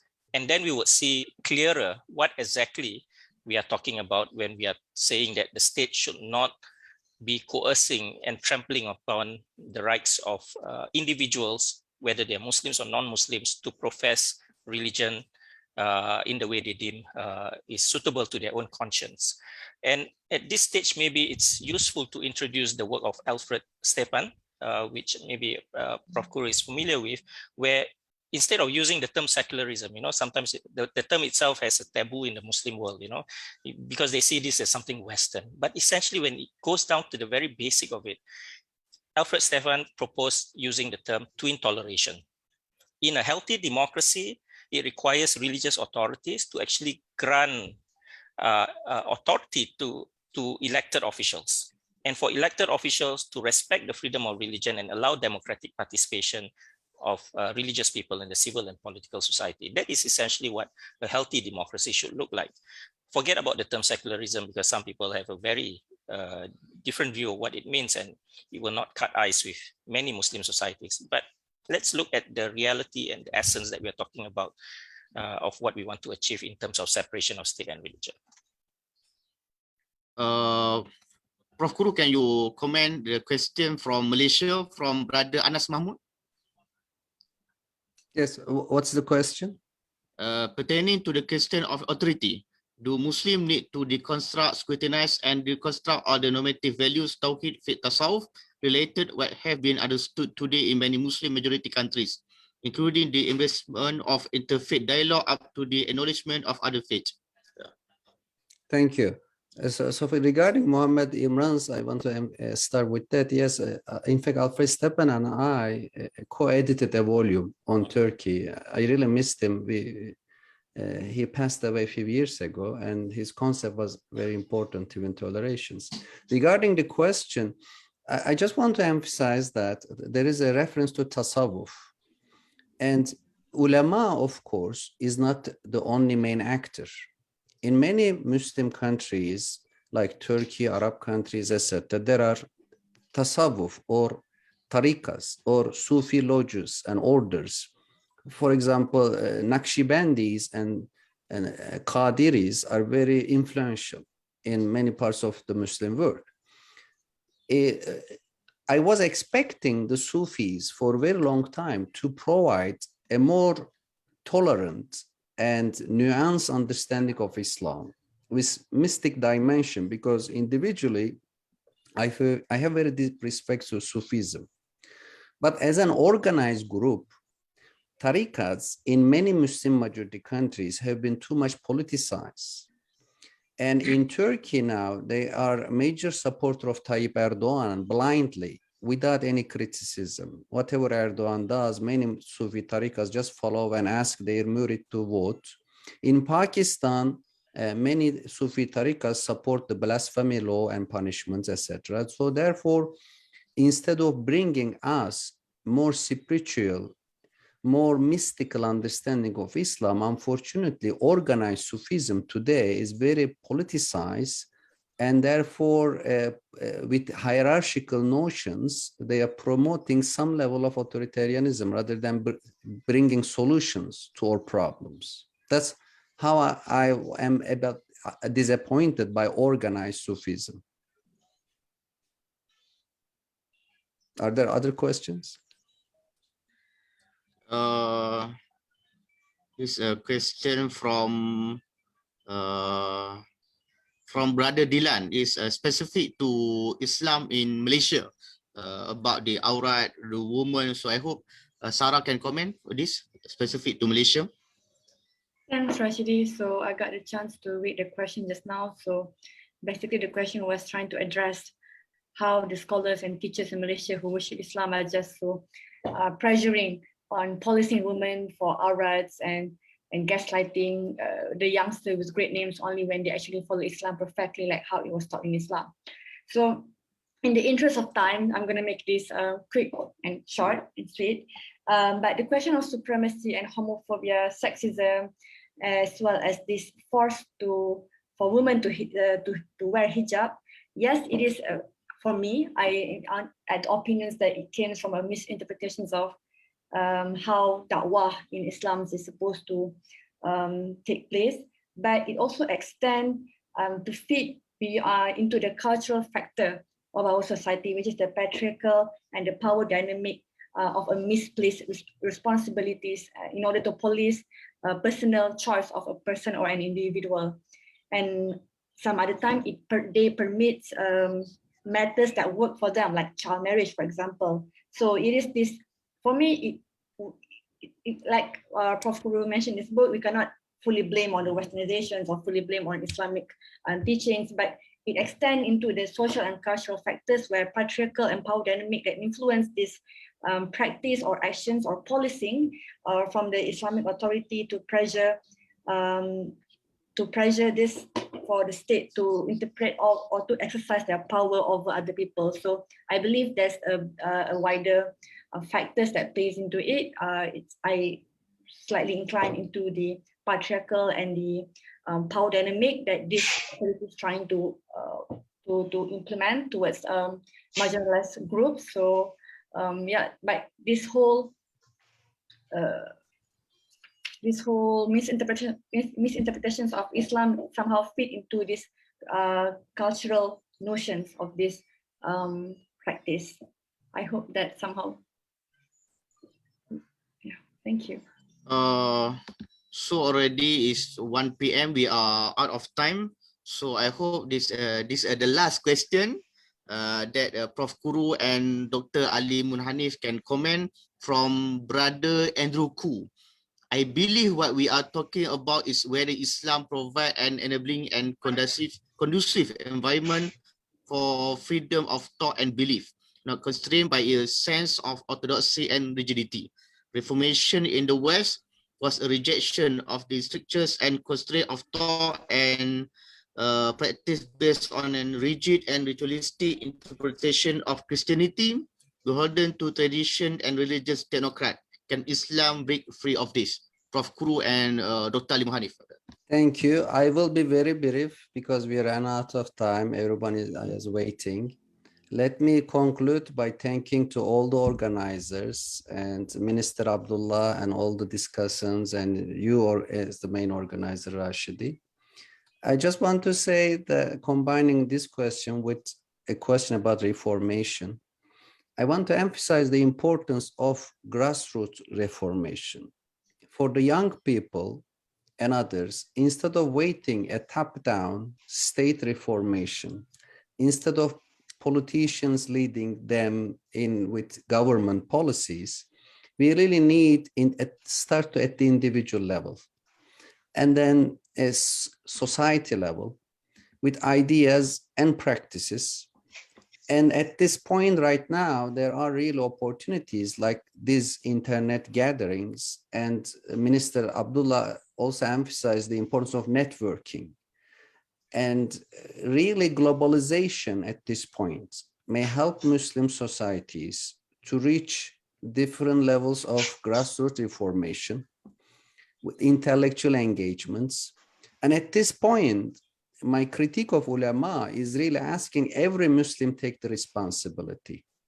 Instead of waiting, since many of us mentioned fatwa, instead of waiting fatwas, instead of waiting some ulama make the reform, we should start creative thoughts in ourselves, then in our neighborhoods, then in our society, and eventually this grassroots movement hopefully will make ummah really recreative, refurbished, renovated. Because Prophet ﷺ, when he says, my community will not agree upon error, and ulama use this hadith as the basis of ijma, right? They say ulama doesn't agree on error, but the Prophet ﷺ says ummah, or my community. So each of us has a responsibility and also duty, but also authority. Therefore, we should not simply be docile bodies, obedient. Instead of that, we should feel our responsibility and make new creative ways to solve our problems. So that's my final comments, and thank you so much, my friends. And if you ever come to Southern California, let me know. And if I come to Malaysia, I will let you know, inshallah. The last word from Prof. Ali Munhanif.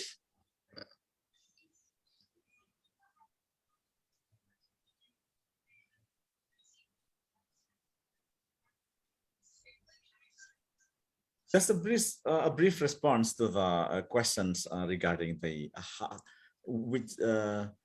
it's almost impossible to spread the role of ulama within Muslim society, including embedded within state institutions. But I think we have to examine the different levels of institutions that may be helpful to accommodate the role of ulama in our state, but also maintaining the autonomy of the modern state in the Muslim world. The first is, of course, there are macro level institutions that consist of basic features, such as political institutions, constitutions, undang-undang dasar or dustur or something, that deal with the position of religion in national state system. I think it is important. Malay has different constitutional arrangements between Indonesia and Malaysia, and then maybe Egypt does different things. But this is important because don't put in the constitutions that ulama produce kind of a basic legal formula to the state system. And the second level of institutions, of course, basic organization arrangement of the state and society, including the nature of political system and policies, in particular, the established institution for legal religious observance, such as Indonesia have a Kementerian Agama or Ministry of Religious Affairs. But when we try to put this institution into kind of modern state arrangements, we have to be careful. The role of meritocracy for religious bureaucrats or pegawai agama or advisors, must be transformed into the state vision of modern states. The third level, of course, institutions that include standard operating procedures, regulations, routine of public agencies and organization. This is the thing that's very low level, that maybe religion become everywhere in public life, such as in Indonesia, for example. Many religious institutions operate within a kind of a masjid or maybe madrasas and so on, but they are really for interest articulation, including religious profession. This thing that levels of institution also must be considered as part of the way how a state ulama alliance can be directed into the more productive way, including preserve freedom, human rights, women rights, the role of women in public space, and other institutions in public life. Thank you, Pak Rashidi. Thank you. Okay, thank you. Thank you to all the panelists. Thank you to all the participants. Thank you to Prof. Ahmet Kuru. Thank you to Brother Imran Taib, Prof. Dr. Ali Munhanif, Sara Rahim, and all the around 150. Maybe the minister has something to say. The last, if the minister want to say something. Yeah, Datuk Sri, you have the last word from Datuk Saifuddin. No, tak ada. No, Rashidi. I cannot do more than the very solid conclusion that was made by Professor Kuru just now. Yeah. Maybe Prof. Kuru want the confirmation either he can come to Malaysia. Yes, welcome. The invitation is an open invitation. Thank you so much. Thank you, Datuk Sri. And also, I would like to thank you to all the participants from the early of the program in Zoom and FB Live. We have around 150, 160 participants. Thank you. I hope we can looking forward for the next program. Thank you to all. Thank you. Assalamualaikum warahmatullahi wabarakatuh. Assalamualaikum warahmatullahi wabarakatuh. Assalamualaikum warahmatullahi wabarakatuh. Thank you very much, Prof. Kuru. Nice to meet you again. Thank you for organizing. Thank you, Professor Ali Munhanif. Yeah. Thank you, everybody.